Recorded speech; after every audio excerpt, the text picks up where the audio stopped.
உயர்ந்த படைப்பை பார்க்கும்போது ஒரு வாசகனால் பேச முடியாது, ஒரு பார்வையாளனால் பேச முடியாது, அவன் கிட்டத்தட்ட மௌனம் ஆகிடுவான்.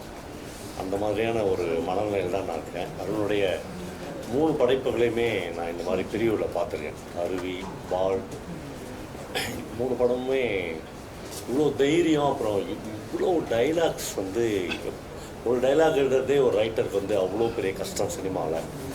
அப்படியே அடுக்கடுக்காக அவ்வளோ டைலாக்ஸ் வந்து, அப்புறம் ரொம்ப குறிப்பாக எனக்கு ரொம்ப ஆச்சரியப்பட்டது வந்து எடிட்டிங்.